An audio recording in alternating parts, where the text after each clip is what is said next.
بسم اللہ الرحمن الرحیم۔ السلام علیکم۔ ہر روز نئی ویڈیو کے لیے چینل کو سبسکرائب کر لیں اور ساتھ لگے ہوئے بیل آئیکن کو دبا کر آل کی آپشن کو سلیکٹ کریں تاکہ ہر نئی ویڈیو کی اپڈیٹ آپ کو ملتی رہے۔ بسم اللہ الرحمن الرحیم۔ حضرت سلمہ رضی اللہ تعالیٰ عنہا سے روایت ہے کہ ایک دفعہ رسول اللہ صلی اللہ علیہ وآلہ وسلم ان کے گھر تشریف لائے اور ان کے پاس ایک بچی بھی تھی جس کے چہرے پر پلاہٹ اور کمزوری تھی، تو رسول اللہ صلی اللہ علیہ وآلہ وسلم نے ارشاد فرمایا اس پر دم کرواؤ کیونکہ اس پر نظر کا اثر ہے۔ اس کے علاوہ اور بھی بہت سی صحیح ثابت شدہ احادیث شریفہ ہیں جن میں رسول اللہ صلی اللہ علیہ وآلہ وسلم نے نظر بد ہونے اور اثر کرنے کی خبر دی ہے۔ بڑوں کی نسبت بچوں پر نظر بد کا اثر جلدی ہوتا ہے۔ ایک دفعہ رسول اللہ صلی اللہ علیہ وآلہ وسلم نے جعفر تیار رضی اللہ تعالیٰ عنہ کے بچوں کو دیکھا تو ان بچوں کی والدہ اسماء بنت امیس رضی اللہ تعالیٰ عنہ سے دریافت فرمایا کہ کیا معاملہ ہے؟ میں اپنے بھائی کی اولاد کے جسم دبلے پتلے دیکھ رہا ہوں، کیا انہیں کوئی مشکل، بھوک، بیماری یا تکلیف وغیرہ درپیش آئی ہے؟ اسماء بنت امیس نے جواب دیا جی نہیں، لیکن انہیں بہت جلد نظر لگ جاتی ہے۔ تو رسول اللہ صلی اللہ علیہ وآلہ وسلم نے اسماء رضی اللہ تعالیٰ عنہا کی اس بات کی تائید فرماتے ہوئے ارشاد فرمایا ان پر دم کرو۔ اسماء بنت امیس رضی اللہ تعالیٰ عنہا کا فرمان ہے کہ میں نے رسول اللہ صلی اللہ علیہ وآلہ وسلم کی خدمت میں دم کے الفاظ پیش کیے تو انہوں نے ارشاد فرمایا ان پر دم کرو۔ باحوالہ صحیح مسلم۔ دم سے مراد وہ الفاظ ہیں جن کے ذریعے اللہ تعالیٰ کے حضور نظر بد یعنی کہ جادو، اسیب اور بیماری وغیرہ سے نجات اور شفا طلب کی جاتی ہے، اور کسی شک اور شبہے کے بغیر یہ کہنا حق ہے کہ اس کام کے لیے قرآن کریم کی آیات مبارکہ اور رسول اللہ صلی اللہ علیہ وآلہ وسلم کی صحیح ثابت شدہ احادیث مبارکہ میں بیان کردہ الفاظ کے علاوہ کوئی اور الفاظ استعمال کرنا جائز نہیں۔ نظر بد کی پہچان۔ نظر بد یا جادو اور اسیب کا اثر ہونے کی بہت سی علامات ہیں۔ کچھ علامات تو ایسی ہوتی ہیں جن کے ظاہر ہونے کی صورت میں مزید کسی جانچ کی ضرورت نہیں ہوتی، اور کچھ علامات ایسی ہوتی ہیں جن کے سبب کوئی جسمانی یا نفسیاتی بیماری یا غیر معمولی رویہ بھی ہو سکتا ہے۔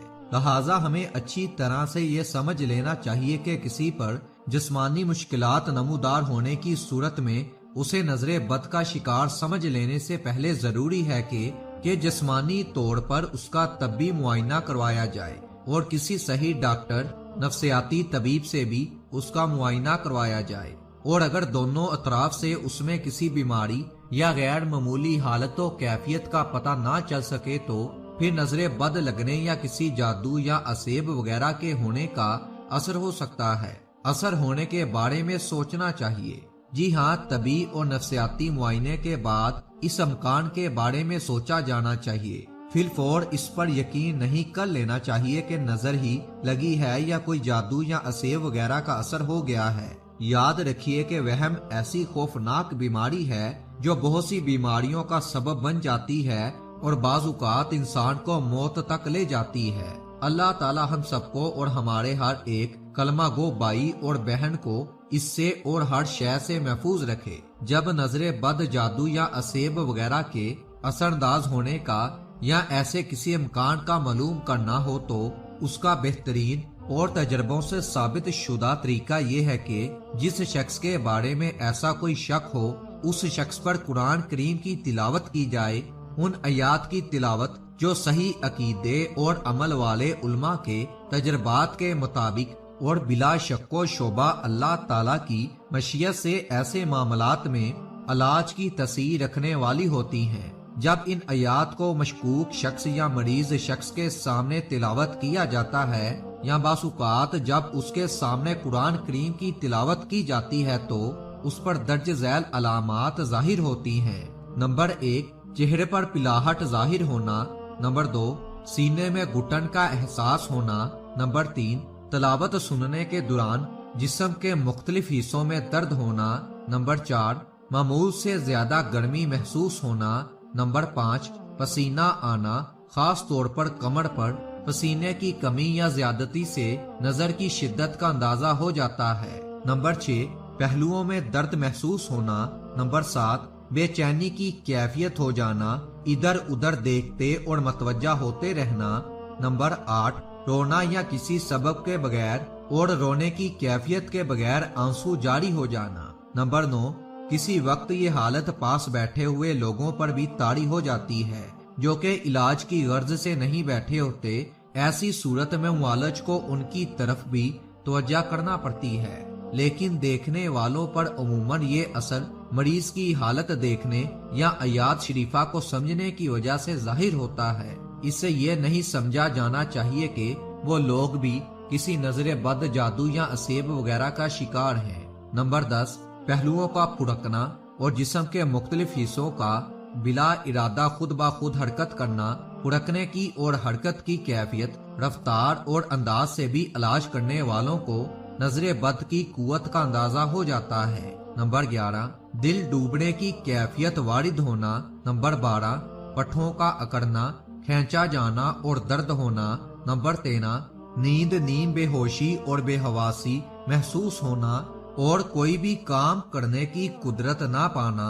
नंबर 14, पहलुओं में ठंडक का एहसास होना। नंबर 15, किसी तब्बी या मादी सबब के बगैर जिस्म पर नीलाहट और सब्जी माइल दब्बों का जाहिर होना। नंबर 16, जिस्म में हरारत महसूस होना। नंबर 17, जिस्म में बहुत कमजोरी। नंबर 18, खाने की रुगबत ना होना।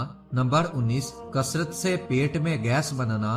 कुछ इलामात ऐसी होती हैं जो तिलावत सुनने की हालत के बगैर भी जाहिर होती हैं। किसी मारूफ तब्बी और मादी सबक के बगैर वो काम करने से आजिज हो जाना जिस काम को वो शख्स अच्छी तरह से करता था या शौक से करता था। कुछ इलाज ऐसे होते हैं जिनका ताल्लुक नजर का शिकार होने वाले के जिस्म और जान से नहीं होता। मसलन किसी मादी और जाहिरी सबब के बगैर उसका कारोबार, नौकरी, मालो मता, खानदान वगैरह में नुकसान होते रहना। परहेज इलाज से बेहतर। नजर लगने से बचने के लिए आइन और मुआइन यानी जिसकी नजर लगती है और जिसे नजर लगती है, दोनों को ही इस शर से बचाव की तालीम और तरबियत दी गई है। नजरे बद के असर से बचने के लिए बरकत की दुआ करना वाजिब है। बिलखसूस आइन पर नजरे बद से बचाव के लिए हमें यह हुक्म दिया गया है कि जब भी हम किसी ऐसी चीज या शख्सियत को देखें जो हमें अच्छी लगे तो हम अल्लाह तबारिक व ताला की अता पर रजामंदी का इजहार करें और उस चीज या शख्सियत के लिए बरकत की दुआ करें। इससे एक तो हमारे दिलों में से हसद साफ हो जाता है और दूसरा उस चीज या शख्सियत को हमारी नजर नहीं लगती। इस हुक्म पर अमल करना यूं तो सभी मुसलमानों पर वाजिब है, लेकिन वो लोग जिनकी नजर लगती है उन लोगों पर वाजिब होता है कि वो इस पर अमल करें ताकि उनकी बुरी नजर और उनके दिलों में पाए जाने वाले हसद या हसरत ज़्यादा पसंदगी का किसी पर कोई बुरा असर ना हो और किसी को कोई नुकसान होने का सबब ना बनने पाए और उनके दिलों में पाए जाने वाले हसद का भी इलाज हो। बरकत की दुआ करने के वाजिब होने की दलील, एक दफा सहल बिन हनीफ रदियल्लाहु ताला अन्हो नहा रहे थे कि उनके पास से आमिर बिन रबिया रदियल्लाहु ताला अन्हो का गुजर हुआ तो उन्होंने सहल रदियल्लाहु ताला अन्हो को देखकर कहा कि मैंने ऐसी खूबसूरत जिल्द आज से पहले नहीं देखी, ये तो अपनी चादर में छुपी हुई किसी कवारी की जिल्द से भी अच्छी है। सहल रदियल्लाहु ताला अन्हो उसी वक्त बेहोश होकर जमीन पर गिर गए। उन्हें रसूलुल्लाह सल्लल्लाहु अलैहि वसल्लम की खिदमत में ले जाया गया और बताया गया कि सहल होश नहीं कर रहा, तो रसूलुल्लाह सल्लल्लाहु अलैहि वसल्लम ने दरियाफ्त फरमाया, क्या तुम लोग किसी को इस नजर लगाने का मोरिद इल्जाम ठहराते हो? सहाबा कराम ने अर्ज किया, जी हाँ। आमिर बिन रबी को रसूलुल्लाह सल्लल्लाहु अलैहि वसल्लम ने आमिर बिन रबी रदियल्लाहु ताला अन्हो को तलब फरमाया और इरशाद फरमाया, किस बात पर तुम में से कोई अपने किसी मुसलमान भाई को कत्ल करता है? याद रखो कि अगर तुम में से कोई अपना किसी मुसलमान भाई में कुछ ऐसा देखे जो उसे पसंद आए तो देखने वाला अपने उस भाई के लिए बरकत की दुआ करे और उन्हें हुक्म दिया कि इसके लिए वजू करो, गुस्ल करो تو आमिर रदी अल्लाह ताला अन्हो ने वजू किया और अपने दोनों घुटनों और अपनी कमर से नीचे के हिस्से को धोया और अपनी दोनों टांगों को पहलुओं से धोया।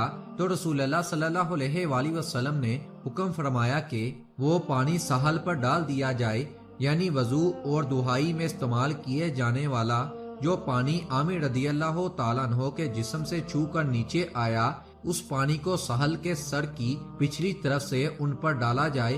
तो सहल लोगों के साथ इस तरह वापस गए जैसे कि उन्हें कुछ हुआ ही नहीं था। सनन इब्ने माजा नजरे बद से हिफाजत और उसका असर खत्म करने के कई तरीके अहादीस मुबारिका से मालूम होते हैं। नंबर 1, सूरतुल फातिहा, आयतुल कुर्सी, माउस 3 और दर्ज झैल दुआ पढ़ें। नंबर 2, जिसको नजरे बद लग जाए तो उसको रसूलुल्लाह सल्लल्लाहु अलैहि वसल्लम के इस कौल मुबारक से दम किया जाए। तर्जमा, अल्लाह के नाम पर ऐ अल्लाह तू इस नजरे बद के गर्मो सर्द को और दुख दर्द को दूर कर दे। इसके बाद ये कलमात कहे। तर्जमा, अल्लाह के हुक्म से खड़ा हो जा। नजरे बद दूर करने का एक तरीका यह भी है कि जिस आदमी के बारे में मालूम हो कि उसको नजर लगी है, उसे वजू कराया जाए और उसके इस्तेमाल शुदा पानी को किसी बर्तन में जमा कर लिया जाए और फिर जिसे नजर लगी है उस पानी से उसको गुस्ल कराया जाए, जैसा कि अहादीस मुबारिका में इसका तरीका बयान किया गया है।